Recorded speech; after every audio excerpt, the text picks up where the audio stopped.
हैं, आपकी जमीन बचाने के लिए सदन में आवाज उठाने वाले युवा साथी हैं, इसके लिए क्या आप अपने गांव में चंदा नहीं कर सकते क्या? उस चंदे के पैसे से उनको नहीं जिता सकते क्या? हमको करोड़ों रुपए की लालच में नहीं आना है। वो जो बांटने आते हैं उनका पैसा छीन लो, उनके दारू को फेंक दो।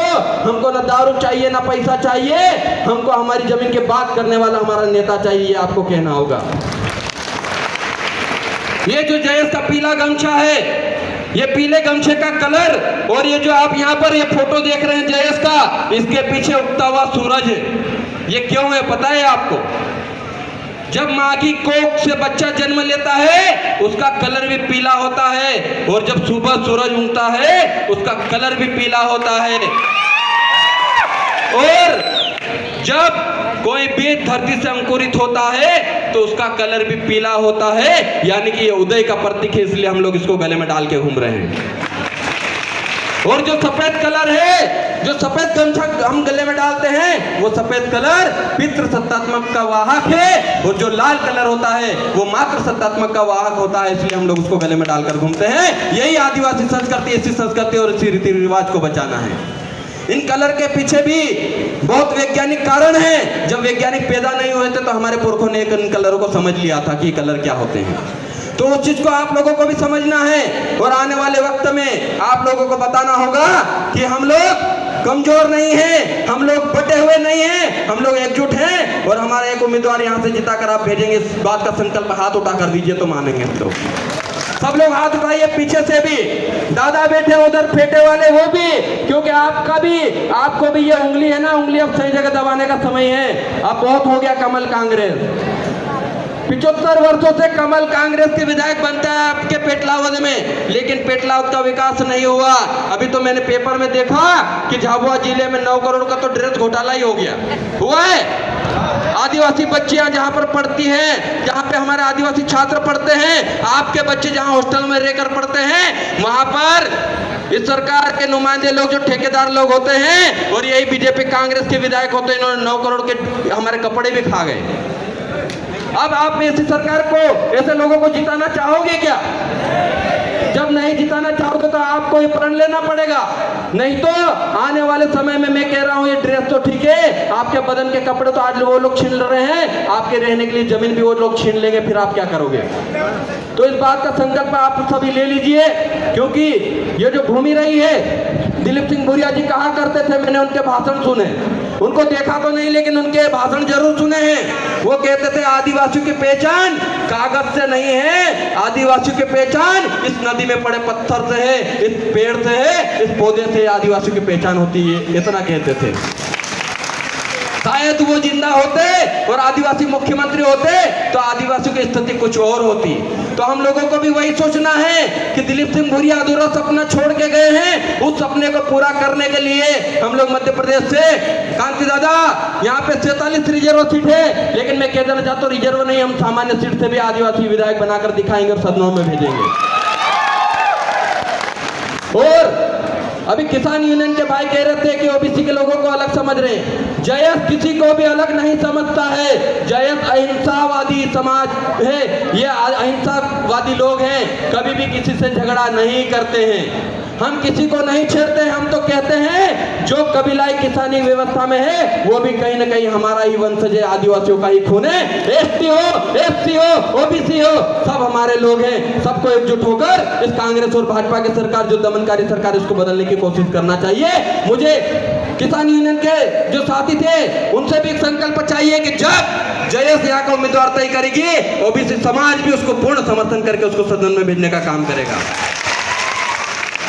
हम आपसे अलग नहीं हैं, हमें आपसे कोई बैर नहीं है। हम लोग चाहते हैं सभी लोग यहाँ पर अमन और शांति से रहे, सभी भाईचारे के साथ रहें, जितने प्यार मोहब्बत से, जितने शांति के साथ एक दूसरे से भाईचारा निभाकर एसटी एससी ओबीसी के लोग पेटलाद में रहते, वहाँ कहीं नहीं रहते। एक धमाका हुआ था यहाँ पर, जब धमाका हुआ तमाम लोग जो लोग जख्मी थे उनकी सुरक्षा के लिए उसमें वो नहीं देखा गया कि ये एसटी है, ये एससी है, ये ओबीसी है। सब लोगों ने बढ़ चढ़कर मदद की थी और तमाम लोगों को बचाने की कोशिश की। जिन्हें नहीं बचा पाए उनको मेरा श्रद्धा सुमन नमन। तो ये जो जयेश और जो आदिवासी परिवार है, ये आदिवासी परिवार की क्रांति और जैस की क्रांति को अब राजस्थान में और मध्य प्रदेश में स्थापित करने का समय आ चुका है।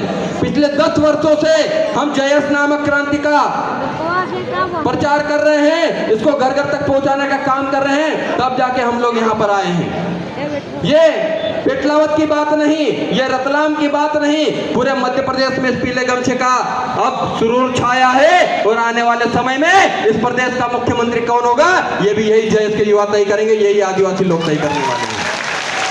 और हम तो चाहते हैं इस प्रदेश का मुख्यमंत्री आदिवासी ही बनाएंगे, क्योंकि आदिवासी मुख्यमंत्री नहीं बनेगा तब तक लगता है कि कांग्रेस भाजपा के लोग ऐसे ही करते रहेंगे, बार बार निवेश क्षेत्र के नाम पे आदिवासी को उजाड़ते रहेंगे। आप लोगों को पेटलावत के साथियों को लग रहा होगा कि निवेश क्षेत्र से कुछ नहीं होता, हम तो यहीं को नौकरी मिल जाएगी, तो मनावर में जाके अल्ट्राटेक को देख लेना, वहां पे कंपनी लगी, वहां के 7 लोगों को रोजगार मिला। कितने? 7। और 32 गांव उजाड़ दिए गए थे।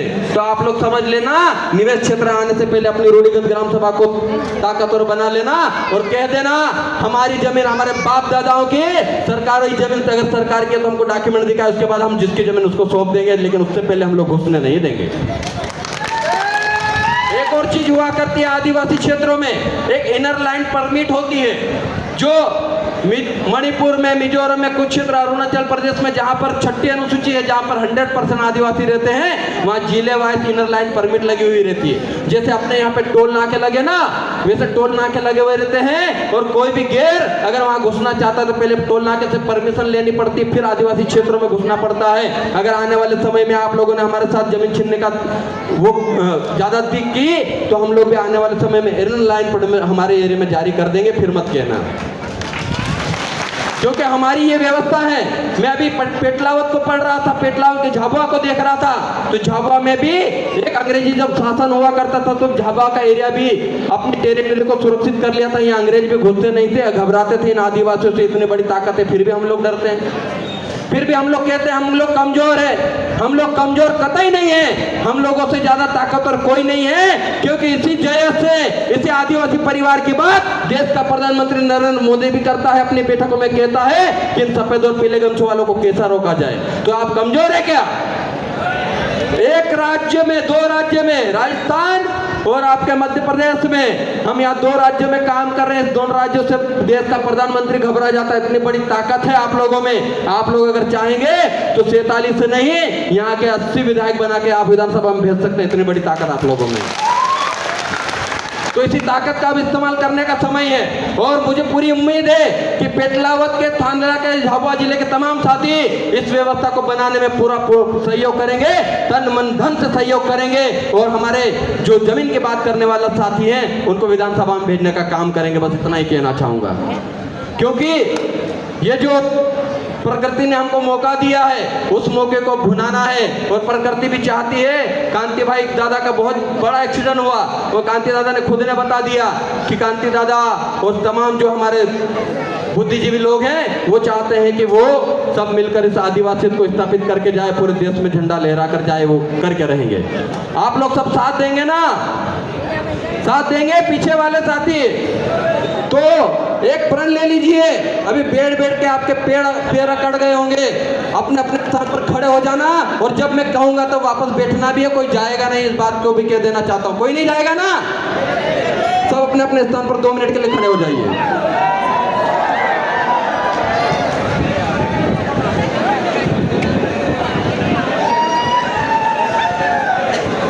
सभी को संकल्प लेना है हमारे पुरखों के, हमारे प्रकृति की, इसलिए अपने हाथों की मुट्ठी को बांध लीजिए। जो एक हाथ की मुट्ठी बांध